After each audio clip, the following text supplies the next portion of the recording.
What's up, people? It's Hatman, and once again, I have to say, I have been away for a little while. I've been busy for the past couple of weeks, which is why I've been kind of behind on a lot of the news stories in boxing. But anyway, in this video, I want to talk about the EBU, which is the European Boxing Union, making Dereck Chisora the mandatory challenger for the new European champion, Erkan Teper, who recently knocked out David Price in 2 rounds. It makes sense, to be honest with you, because Dereck Chisora has, I guess, a pretty close relationship with the EBU now. He's a former European champion himself. He had several European championship fights, and he fought for the European championship first time against Robert Helenius in a fight which most people agree he was robbed terribly. And then he ended up winning the European championship a few years later, and he had a few defenses. So yeah, he's got a good relationship with that organization, it seems, and they've made him their mandatory challenger. I'm not sure he deserves it. He's coming off he had one win a couple weeks back against a nobody. No disrespect to that guy, but I'm talking about in terms of European level, that guy is not highly ranked at all. So I'm certainly dubious about how he ended up getting that ranking, but I guess, as I said at the start of the video, it's all about relationships, and he seems to have a good relationship with them. They like him.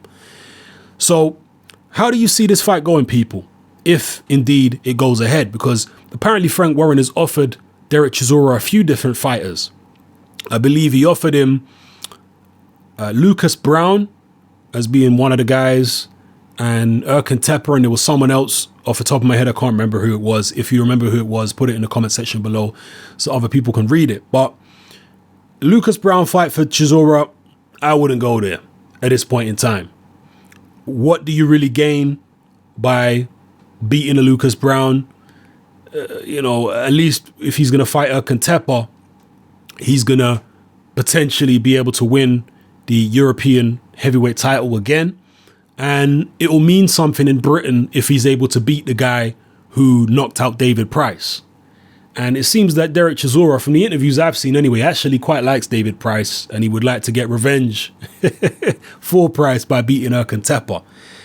Now, some people, and I've seen people say this online, and I've seen comments and whatnot, some people seem to be under the illusion that Erkan Teper is a short heavyweight who is similar to Dereck Chisora in terms of his dimensions. He's not.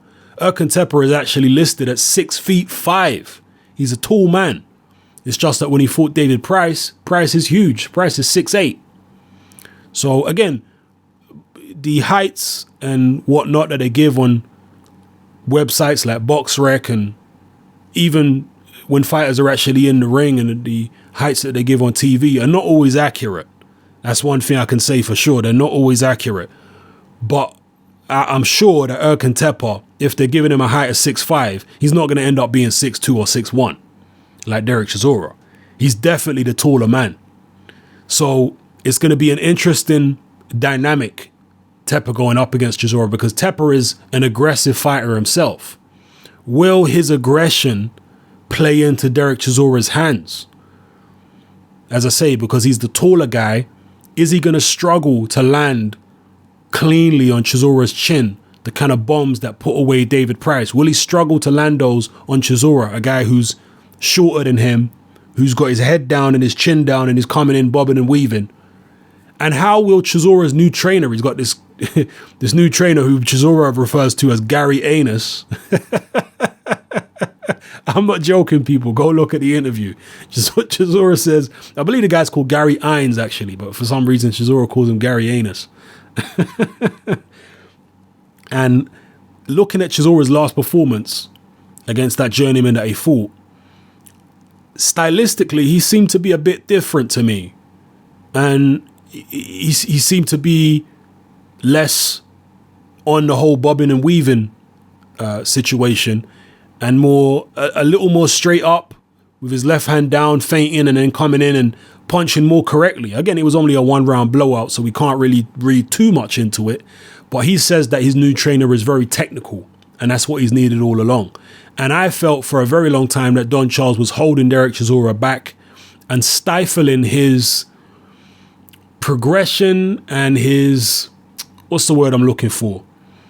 Chisora just wasn't very in my opinion, he wasn't as well-rounded as a fighter as he should be or as he could be, because early on in Chisora's career, when I saw him fight people like Sam Sexton, he showed the ability to move. He showed the ability to, at points in the Sexton rematch, certainly pop a jab from the outside. And this was against Sexton, a guy who had, at least on domestic level, a very good jab.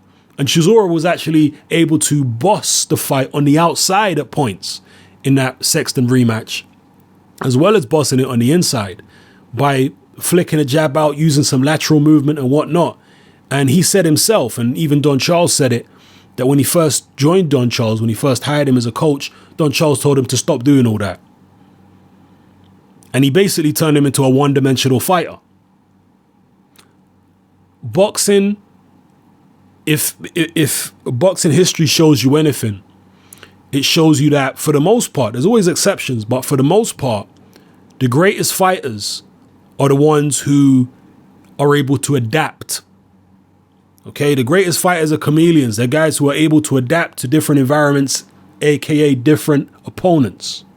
So they can switch up their style, fight an aggressive style for one fight, and then against a different opponent, maybe fight on the back foot, fight in the center ring, use a jab in one particular fight, or concentrate on a left hook in another fight, concentrate on body shots in certain fights.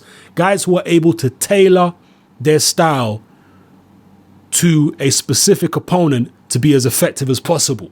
And Don Charles took that potential away from Dereck Chisora. That's why I was never a fan. Nothing against Don Charles as a human being, okay? I'm sure he's a nice guy. But I just felt that as a trainer, nah, I've never been impressed by what he does. So we'll see. But again, this Gary Hines guy who's now training Chisora, is he going to do essentially the same thing that Don Charles did, but in a different way? And what I mean by that is teach Dereck Chisora a particular style and have him implement that style, you know, against every opponent in kind of a one-size-fits-all fashion. I hope he's not going to do that. I hope he retains the bobbing and weaving style for certain opponents and doesn't just have Dereck Chisora trying to be technical against every fighter, because that's not going to work. That's just the same mistake that Don Charles made, just using a different style. So we'll see where he goes with that. And which will be more effective against Erkan Teper? Will it be a more technical style, which is always trying to jab and, you know, maybe stay on the outside a little bit? Will that be more effective against Teper? Or will the old traditional Don Charles pseudo Joe Frazier style of coming forward, bobbing and weaving, head down, chin down, be more effective against Teper? I tend to suspect personally that the Don Charles bobbing and weaving Joe Frazier style will be more effective against Teper than the new technical style that this Gary Hines is apparently trying to teach him.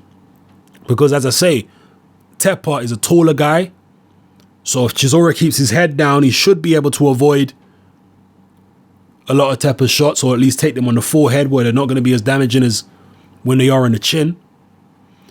And Teper's not fleet of foot. He's not going to be able to outslick him and neutralize him the way that Tyson Fury did, or to a lesser extent, the way that Vitaly Klitschko did. I have not seen Teper fight like that. All I've seen Teper do is come forward with his hands up and throw hooks and uppercuts and combinations.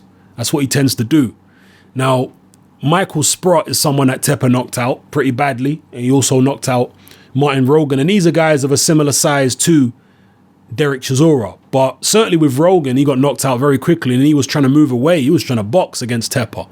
I think Teper's the kind of guy who, unless you're really very, very skilled on the back foot, then I don't think Teper's the kind of person who it's sensible to give him too much space. I don't think it's sensible.